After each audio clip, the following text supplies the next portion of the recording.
moi je vais vous présenter donc sur l'atelier on va dire interculture et affouragement. Donc j'ai 3 thématiques. J'ai des résultats d'essai. Ces résultats d'essai, c'est ceux qu'on a fait nous en Saône-et-Loire dans le cadre du pôle laitier.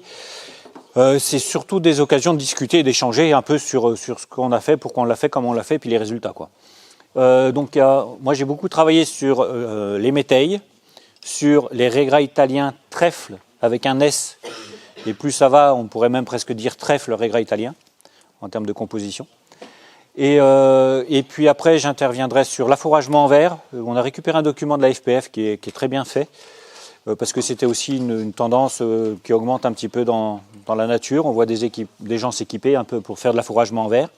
Et puis interculture d'été, aussi un peu des résultats d'essai qui sont compilés depuis un certain nombre d'années. Donc, des résultats d'essai, donc ici, régras italien, métaille. L'idée, c'est toujours la même, hein, on est toujours dans le même état d'esprit, c'est sécuriser son système fourrager, avec une culture intermédiaire d'automne, donc implantée à l'automne. Rechercher de la qualité, un minimum de quantité quand même, et la qualité, on essaye de l'obtenir par des protéagineux et des légumineuses. Et puis identifier les avantages et limites zootechniques, agronomiques des différents mélanges qui sont conduits, donc les régras et les métailles, avant l'implantation d'un maïs. Donc on va commencer par les mélanges régras italiens trèfle, qui ont été faits. Donc nous, ce qu'on a testé, c'est différents types de proportions de régras dans nos associations, toujours comparé par un régras italien pur qui est un peu le témoin quelque part. Alors vous avez quelques noms de variétés, si vous en utilisez, vous allez peut-être les retrouver. Régras italien, moins de 50% du mélange, c'est-à-dire qu'il y a plus de 50% de trèfle. Des régras italiens à 50% ou plus, et des mélanges régras italiens trèfle-vesse. Vous avez les différents types d'associations de noms commerciaux qui sont utilisés. Ça, c'est pour un petit peu repérer. Et je vais repartir de l'exemple des résultats 2022, comme c'est tout frais. Donc, dans ce système-là, donc ça, c'est pas des essais qui sont conduits sur les lycées, hein, c'est conduit sur une exploitation en Bresse, à un GAEC, qui est à Baudrière, je ne sais pas si vous situez, c'est à hauteur de Saint-Germain-du-Bois, un peu en dessous de Châlons, côté Bresse. Et donc, eux, depuis toujours, ils font beaucoup d'interculture, notamment avant maïs. Et puis il y a un troupeau de 120 vaches, de robots, enfin ouais, c'est une exploitation qui tourne quand même pas trop mal. Et donc on a travaillé chez eux depuis 2000, on le verra dans le récapitulatif, mais depuis 2015 on met en place des essais tous les ans, des essais métailles et des essais régras qui sont quasiment sur les mêmes parcelles à chaque fois. Et donc eux dans leur système c'est plutôt une première coupe précoce pour en faire une deuxième avant d'installer le maïs. Donc voilà, on discutera après de la faisabilité de ce système-là ailleurs que chez eux, enfin dans quelles conditions. C'est un exemple, c'est pas forcément le modèle à suivre, je répète. Donc première coupe régras italien trèfle le 14 avril 2022, et donc assez tôt, on a eu fait plus tôt même des fois. On voit qu'on était sur une année où on avait quand même beaucoup de matière sèche malgré tout, malgré qu'on ait un rendement moyen qui soit de 4,8 tonnes. 4,8 tonnes de matière sèche au 14 avril, avec, vous voyez, une répartition quand même entre 3,5 tonnes et 5,5 tonnes pour le meilleur. Donc il y a un peu de variabilité entre les mélanges quand même, en fonction de ce qu'on y met dedans. Et du coup, on s'aperçoit, nous, ce qu'on cherche, hein, c'est de la valeur alimentaire, toujours un peu dans la même idée, et notamment de la protéine. C'est pour ça qu'on met beaucoup de trèfle. Et du coup, l'idée aussi, pour expliquer pourquoi on met beaucoup de trèfle dans les régras, et plusieurs trèfles, parce que souvent, il y a des éleveurs qui disent, de toute façon, du trèfle, je ne sais pas s'il faut en mettre, ça ne sert à rien, un coup on en a, un coup on n'en a pas, notamment du trèfle incarnat. Je suis assez d'accord avec eux, il y a beaucoup de variabilité. Si on met qu'un trèfle, c'est très aléatoire. Et donc là, dans ces mélanges-là, il y a de l'incarnat, il y a du squarosome, il y a du micheli, il y a une variété, en fonction de ce que les semenciers nous proposent, hein, parce que c'est des propositions des semenciers. Et donc, on a plusieurs trèfles et deux fois de la veste aussi dans certains mélanges, qui marchent bien d'ailleurs, la veste commune, dans ces mélanges-là. Le fait de mettre beaucoup de trèfles et plusieurs trèfles, alors beaucoup en quantité et plusieurs dans la diversité, c'est de garantir une valeur protéine malgré des fois des aléas au moment de la récolte. On sait très bien qu'un régras italien pur tout seul, il peut être très riche, aussi riche que des mélanges. Sauf que le créneau pour aller le chercher quand il est très bon, il est très court. Et que si on attend ne serait-ce qu'une semaine, 10 jours, la valeur UF et la valeur MAT, elle baisse très vite. Le fait de mettre beaucoup de trèfle dans le mélange, ça permet de garantir une valeur en protéines beaucoup plus longtemps et d'assurer justement ce côté protéine plus longtemps parce qu'on aura du trèfle dans le mélange, des trèfles dans le mélange. Donc c'était un peu l'idée de départ qu'on a creusée. Donc vous voyez, 14 avril, 4 tonnes 8 en moyenne sur la dizaine à peu près de mélanges qu'on a testés, donc de différents fournisseurs. Hein. En moyenne, on est à 16 de protéines. C'est pas si vilain quand même. Hein. 0,9 UF. C'est pas mal non plus. Et en plus, aux analyses, on sait très bien que quand on met des analyses, si sur le bordereau d'analyse, vous mettez une proportion de trèfle importante, mécaniquement, par le système des équations, ça vous baisse la valeur UF qui ressort à l'analyse. Voilà, donc plus il y a de trèfle dans le mélange, et si on annonce tout, ça baisse un petit peu. On est quand même à 0,9, ce qui est quand même pas mal. Et avec les digestibilités, vous les voyez, hein, autour de 80 de digestibilité, hein, ça commence à causer quand même. Hein. Et dans les variations, enfin dans les diversités, ça va de 15 à 18, 18,8 de MAT. Donc ça, je ne sais pas si vous vous rappelez les métailles tout à l'heure, hein, protéiques, même protéiques. On est quand même pas mal, hein, on n'est pas si loin, et surtout il y a de la valeur UF. Donc ça, c'était la première coupe. Je vous dis ça parce que c'est l'exemple 2022, mais on verra sur le récapitulatif, on est quand même assez proche de ces valeurs-là d'année en année. La deuxième coupe, alors cette année sur 2022, elle s'est seulement faite 25 jours après la première coupe parce que pour des questions d'organisation de chantier, il fallait revenir plus vite. Elle a été faite au 9 mai. Logiquement, il aurait fallu la faire peut-être une petite dizaine de jours après parce que là, du coup, au 9 mai, il n'y avait que 25 jours, hein, ça fait 3 semaines à peu près. C'est un peu court, normalement on compte 5 semaines. On était à 2 tonnes 100 de rendement sur 3 grosses semaines après. Malgré tout, on était encore à 16 de MAT et 0,96 UF. Ça veut dire que sur 2 coupes, en moyenne, on était à quasiment 7 tonnes, à 16 de MAT et plus de 0,9 UF. Comment ? Et au 9 mai, la terre a été libérée. Ça veut dire que c'est tout l'enjeu de ce qu'on discutait tout à l'heure, qu'on avait commencé d'aborder sur des dérobés avant maïs. Ce qui compte, c'est à quel moment on libère la parcelle pour mettre le maïs dans bonnes conditions. Et si on veut faire un maïs qui ne soit pas trop pénalisé ou pas pénalisé du tout, alors ça dépend du potentiel de sol, hein, qu'on fasse une coupe ou 2 coupes, c'est la date à laquelle on libère la parcelle. Et tant qu'on ne va pas dépasser le 10 mai, 12 mai, enfin dans ces eaux-là, ça va, le maïs il est peu impacté par la dérobée qui était en face. En année normale, une année merdique comme on a où ça pleut jamais, que les réserves sont pas ce qu'elles sont, on ne sait pas si cette année il vaudrait mieux faire qu'une coupe plutôt que d'essayer d'en faire 2, quoi. Ben, on ne sait pas. Mais en année normale, de toute façon, ce qui compte, c'est la date à laquelle on libère la parcelle, pour que le maïs ne soit pas trop pénalisé derrière. Nous, ça fait depuis 2015 qu'on fait des essais là-bas, avec métaille ou régras devant le maïs. Les maïs, alors ils sont peut-être un potentiel un petit peu moins élevé que les maïs qui n'ont pas eu de dérobé, quoiqu'ils n'ont pas beaucoup de maïs sans dérobé devant. On est sur des potentiels de rendement, c'est la Bresse, hein, mais entre 15 et 17 tonnes de matière sèche. Donc c'est... voilà, ça veut dire que si c'est libéré assez tôt, on ne pénalise pas trop le maïs qui est derrière. Alors quand on fait un peu, ça c'est les prix des mélanges, pour vous donner un coût total de semences, ça se balade entre 80 et 150 euros, 160 euros au maximum pour certains mélanges de coût de semences. Pour une moyenne, ça reprend les chiffres qu'on a vus tout à l'heure, hein, et un coût total de récolte, quand on intègre carburant, fertilisation, etc. Sur des fertilisations, ça je ne l'ai pas dit, mais sur les régras, on est à peu près 50 unités sur la première coupe, autant sur la deuxième. À peine, des fois on arrive au-delà qu'à 80, quoi. Voilà. Parce qu'il y a aussi beaucoup de trèfle dans les mélanges. Hein. Il y a des questions par rapport à ça ? Non ? Donc ça fait un coût total à matière sèche récoltée qui est quand même pas très élevé. Hein. Autour de 60-70 euros la tonne, c'est quand même très raisonnable. Et quand on fait un peu la synthèse sur 2015-2022 et qu'on retrie nos trèfles, nos mélanges en fonction de la pourcentage de régras, on s'aperçoit que quand il y a plus de régras, en moyenne, on a peut-être sur toute la durée un petit peu plus de rendement.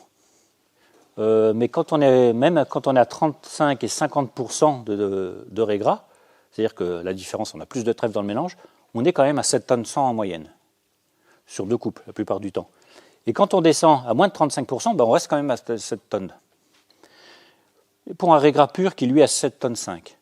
Finalement, il n'y a pas tellement d'écart en termes de rendement, le fait de mettre beaucoup du trèfle ou beaucoup de trèfle dans le mélange. Et par contre, ce qui change, c'est la teneur en MAT. Là, on voit autour de 15, 15,8, 15,9. On est quasiment en moyenne à 16% autour de 16% de MAT. Quand on descend à 13 pour des raies pures. Sur des valeurs UF qui finalement ne sont pas tellement différentes entre de raies italien pur et puis avec un mélange de beaucoup de trèfle. Ça milite quand même dans le sens où dire, raies italien pur, vous voyez les valeurs qu'on peut avoir, on est monté jusqu'à 18 de MAT avec de raies pur. Mais c'était une année, et puis il fallait tomber en face. Alors que là, on est à 16 en moyenne. Et on est monté à 19, 20 dans certains mélanges, quoi. Voilà. Donc là, on a quand même 7 années de recul. Et c'est des parcelles, je ne sais pas qui je disais tout de suite, on n'est pas en micro-parcelles. C'est des parcelles agriculteurs qui font entre 30 et 50 arts. Donc c'est avec la CUMA, c'est les bennes, c'est les chantiers classiques du gars, quoi. On ne ralentit pas le chantier. C'est fait en conditions vraiment d'exploitation. Ce n'est pas des micro-parcelles. Ça veut dire que quoi? L'ajout de trèfle permet des valeurs MAT élevées. J'ai fait le comparatif aux métailles supérieures aux métailles classiques, pas forcément aux métailles protéiques. Des valeurs UF élevées.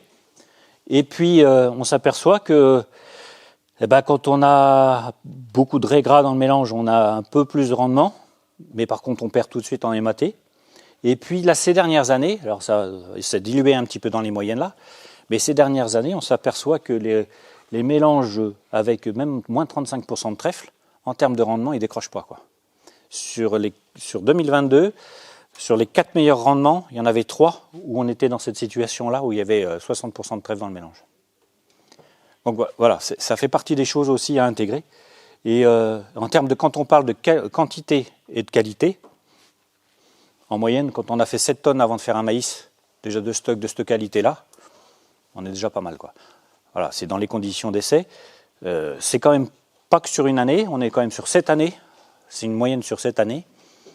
Je pense que, voilà, après, faut se mettre dans les conditions de réussite. C'est-à-dire qu'il faut se mettre objectif. La première coupe, on l'a fait tôt. Dès que ça, on ne cherche pas un rendement maximum sur la première coupe. Si on veut en faire 2, voilà, la première, on l'a fait assez tôt. La deuxième, on attend 4 semaines, c'est bien. Et puis après, de toute façon, l'idée, c'est de libérer assez tôt pour mettre un maïs dans de bonnes conditions derrière. Et à ces conditions-là, alors évidemment, on ne voit jamais un épi de raies gras. Pour avoir ces valeurs-là, il ne faut pas que ça épie, c'est clair. L'épi, il est dans la tige, et puis pas en haut. Donc, ouais. La plupart des situations, parce que là, on a des terrains plutôt profonds, plutôt conditions agronomiques assez favorables. Dans les terrains plutôt plus limitants, avec moins de réserves en eau, moins de potentiel, le conseil, c'est plutôt de faire une coupe. Par contre, de la faire quand même tôt, parce que le secret, je le disais ce matin, de la valeur, c'est le stade. Et donc, il faut faire tôt, à un stade peu avancé, et le rendement à même stade, il est conditionné par la fertilisation, et donc il faut un minimum de fertilisation, mais s'il y a beaucoup de trèfle, ce n'est pas la peine d'en balancer non plus des quantités extraordinaires. Et surtout si c'est un système où il y a du lisier ou du fumier qui revient régulièrement dans les parcelles, quoi. Voilà. Et par contre, voilà, vaut mieux faire, aux premières coupes, on va faire plutôt viser 5 tonnes de matière sèche, ce qui est déjà pas si mal. 4 tonnes 5 tonnes, mais de qualité. Si on est à 15 ou 16% de MAT et puis 0,9 UF, c'est déjà une VL quasiment. On n'a rien de... Voilà, c'est un aliment, c'est un fourrage qui est déjà correcteur du maïs dans la ration. Donc un rumen, pour que ça tourne bien, c'est 0,9 UF et 15% de MAT. Quand on amène un fourrage qui fait déjà cette valeur-là, c'est-à-dire qu'il n'a pas besoin de correction du tout, ni en énergie, ni en MAT.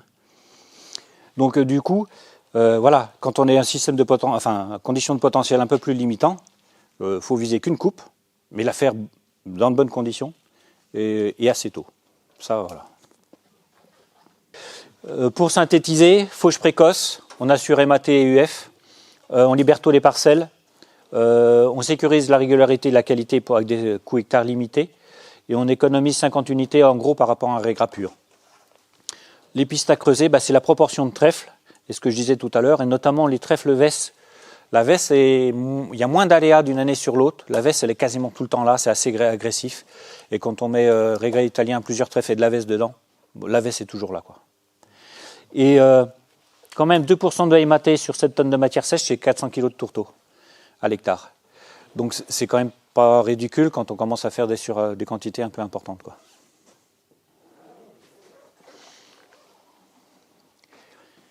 Alors, J'enchaîne avec les métailles protéiques pour pas trop perdre de temps par rapport à mes collègues derrière. Les mélanges testés, donc je ne reviens pas sur tout ce qu'on a discuté ce matin sur les différents types de métailles. On a des métailles pois, veste, céréales, classiquement, avec 65% de céréales. Il y en a d'autres qui mettent du seigle. On a des fois des céréales un petit peu moins fortes dans le mélange, avec du pois, et puis pois, veste, seigle aussi. J'ai donné quelques types de mélanges qu'on avait testés. On voit qu'on est sur des gammes de prix, 150 à 350 € par hectare. Si vous faites le lien avec le régras qu'on a vu avant, c'est à peu près le double. Et nos mélanges protéiques dont je parlais ce matin, 60 kg de pois, de févrole, 40 kg de pois, 20 kg de vesse et 40 kg de triticale, on arrive à nos 160 kg. Voilà. Si il vous reste du trèfle, vous pouvez y mettre par-dessus, mais ça jamais transcendant. Enfin, ça fait pas la différence. Voilà. On a essayé, c'est très aléatoire.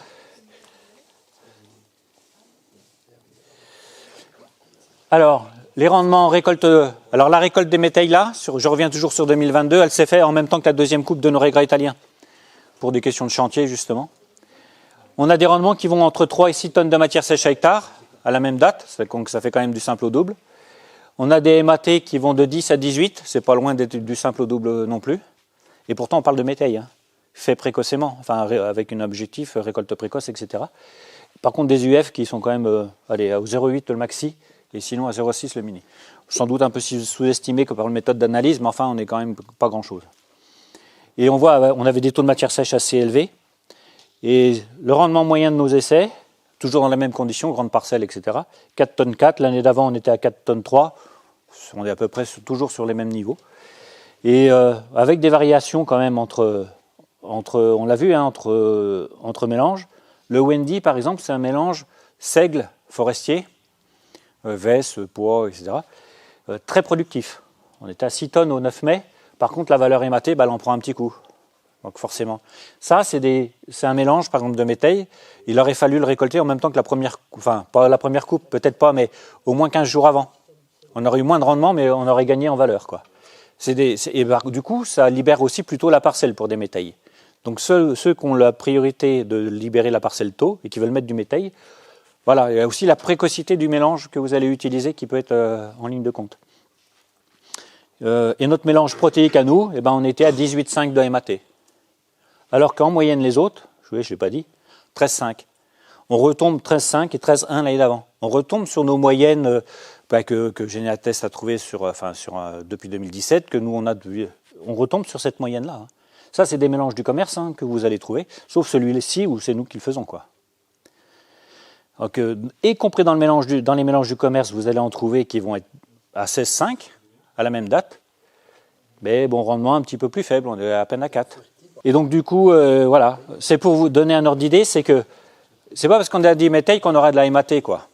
On peut en avoir, et puis on peut avoir des valeurs qui sont à 10 ou 11. On a eu souvent ça. À faire du métail qui est à 180 ou 200 ou 250 € de l'hectare pour faire 10 de MAT, il faut se poser la question, pour qui on le donne, quoi. Voilà. Voilà, c'est ça. Prix des mélanges, donc là on revient un peu là-dessus, on est sur les tarifs indicatifs des semences, donc il y a une grande variabilité, là j'avais remis les résultats, et puis ramené à la tonne de matière sèche, ça se balade entre 73 pour ceux qui sont très productifs, qui avaient un coût de semence au départ et puis un rendement moyen, et puis d'autres qui étaient un peu plus productifs avec un coût de semence un peu plus élevé aussi au départ. Donc par dilution, on arrive quasiment à des niveaux de régras, où là on est quasiment au double du régras, quoi. Donc l'idée, ce que ça illustre, c'est que ça confirme ce qu'on disait tout à l'heure quand on fait la synthèse ici des 2015-2022. Plus on va avoir de céréales dans le mélange, plus on aura du mal à avoir de la MAT. Et donc, par contre, le rendement, forcément, il est inversement proportionnel à pourcentage de céréales. Et on voit qu'en moyenne, 13,7, 13,8 sur des mélanges avec 50% de soit de seigle, soit de céréales. Et puis, dès qu'on va descendre un petit peu, on va améliorer la MAT, en principe, ou le rendement en fonction de ce qu'on va mettre. et puis nos mélanges protéiques, et ben là on aura quand même en moyenne un rendement plus faible, mais par contre beaucoup plus de MAT. En moyenne on est à 22%. Voilà, donc ça veut dire que c'est forcément un compromis entre rendement et valeur MAT. Alors après ça dépend ce qu'on cherche en fonction des animaux à qui on veut le donner, quoi. On n'a pas besoin d'avoir des fourrages à 22% si c'est pour donner à des génisses ou incorporer en partie sur une proportion faible dans la ration des vaches. Donc on n'est pas obligé d'aller jusque-là. Des méthanes, voilà, quand on ne dépasse pas 20-25% de céréales et qu'on met de la févrole dedans pour faire tuteur, hein, parce que s'il n'y a pas de tuteur, s'il n'y a plus de céréales et qu'il n'y a pas de tuteur, ça se ramasse même pas, quoi. Ça tombe. Donc ça veut dire qu'il faut bien mettre de la févrole pour faire le tuteur. On peut atteindre nos objectifs de MAT quand la priorité c'est la MAT. Hein, c'est pas forcément tout le temps ça. Et donc il faut bien définir les objectifs par rapport aux animaux qui vont être destinataires de ce fourrage. Et donc là, ce que j'avais mis ici, hein, sur des valeurs comme ça, troupeau allaitant, compromis valeur-rendement, c'est pas forcément déconnant. Hein, moi je dis, je condamne pas du tout les métayes, hein, je dis attention, il faut juste savoir, comme ça coûte quand même assez cher à l'hectare, quand on achète toute la semence, faut savoir ce qu'on veut en faire, quel est le compromis qu'on veut rendement en matière azotée totale, et puis à qui on le donne, quoi. Et là, juste pour un peu enfoncer le clou par rapport à ça, c'était un tableau qui avait été fait par l'Institut de l'élevage où ils avaient fait des essais avec un pourcentage de céréales qui allait de 10, 30, 60% et qui était croisé avec les dates de récolte. Très précoce, tardive. Alors les dates, ça ne correspond pas forcément chez nous, mais de toute façon, on voyait bien, hein, peu de céréales fait très tôt, on était à 0,95 UF, 20 de MAT. Et puis plus on mettait des céréales, plus ça baissait. Ça restait bon parce qu'on était sur une fauche très précoce. Le stade joue beaucoup. Intermédiaire, précoce, on avait quand même encore de la valeur où il n'y avait pas trop de céréales. Et puis quand on était une fauche tardive, s'il n'y a pas assez de céréales, c'était versé. De toute façon, on ne récoltait pas. Et puis après, quand on mettait un peu trop de céréales, on était à 0,7 UF, moins de 10% de MAT. Ces valeurs-là, c'est les valeurs moyennes des foins en Saône-et-Loire en 2022. Donc si on veut faire beaucoup de ça, donc fauche tardive pour faire du stock, à ces valeurs-là, en gros, on fait du foin, quoi. Sauf que le prix à l'hectare de semences, c'est pas le même. Voilà. Donc si on veut faire du foin, il faut faire du foin, il ne faut pas faire du métail, quoi.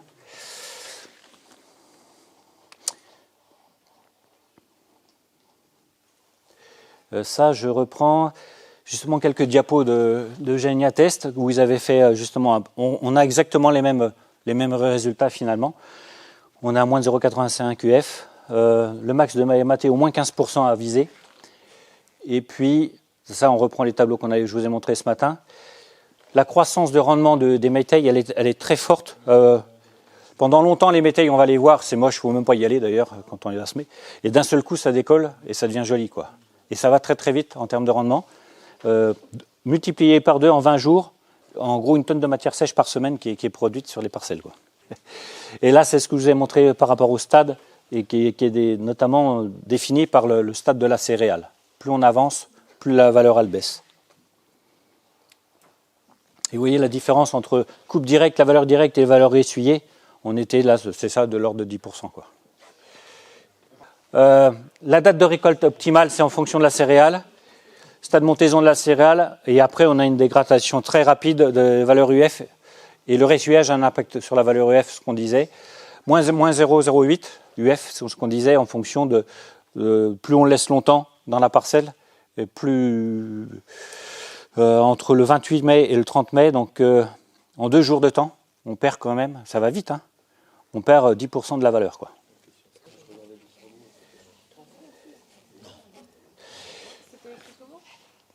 Non, je n'ai pas vu. Les enjeux, donc j'ai essayé de passer assez vite. Pallier les contraintes ne permettant pas le pâturage, hein, c'est ça le fait que certaines personnes sont investies dans des autochargeuses, c'est parce que les possibilités de pâturage étaient des fois limitées, il y avait des contraintes, et aussi par facilité. Et donc, c'est un des objectifs de l'affouragement en verre, ça permet de valoriser des couverts végétaux et des intercultures. Ça permet aussi d'amener à la ration, une part à haute valeur nutritionnelle, c'est-à-dire du fourrage vert, notamment des prairies temporaires ou des fourrages de qualité qu'on amène en verre dans la ration.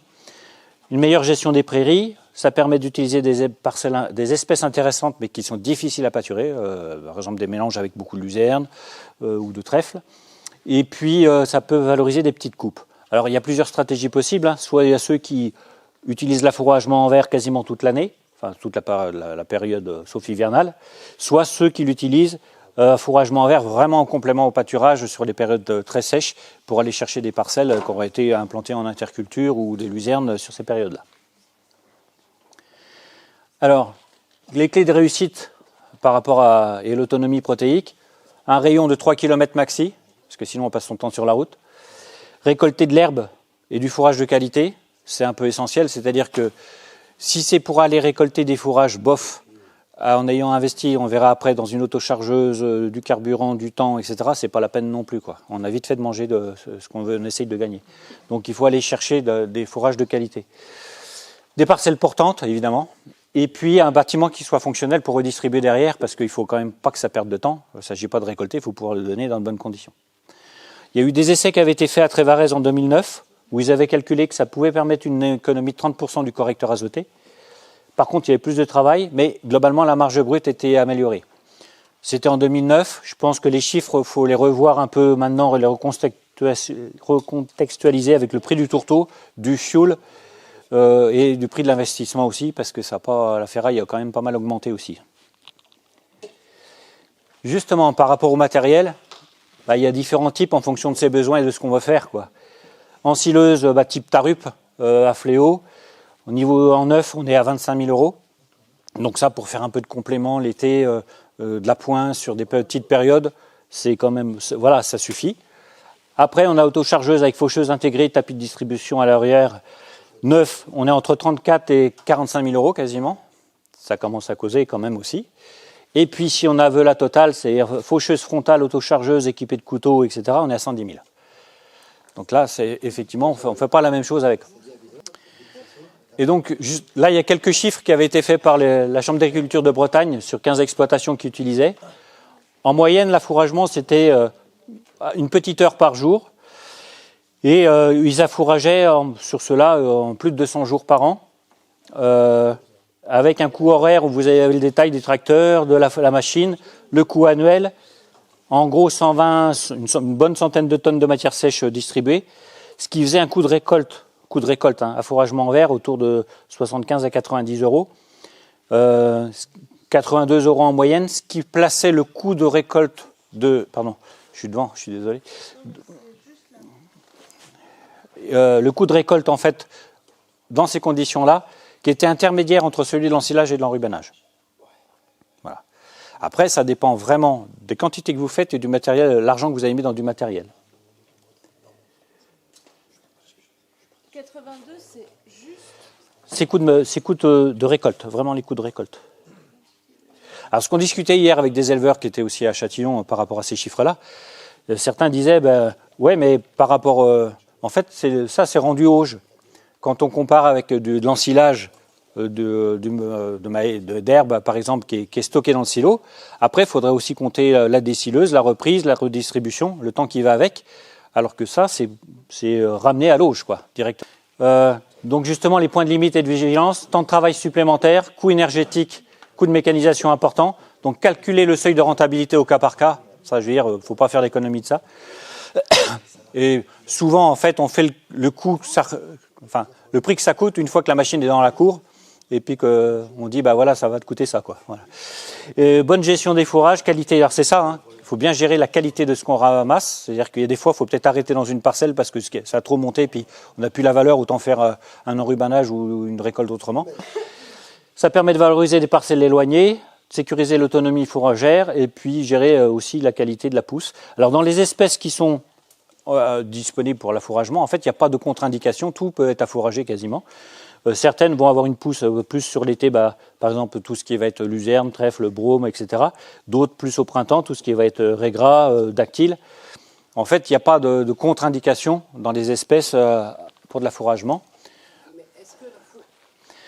Là, juste un exemple très rapide pour terminer avec un éleveur de justement chez qui je fais tous les essais métaillés et raigrats. Ils ont investi dans une machine d'occasion, c'est-à-dire qu'ils l'ont payé moitié prix par rapport à ce qu'on a vu tout à l'heure. un tracteur qui était amorti. Ils font 10 hectares par an 3 fois, en gros 80 tonnes de matière sèche.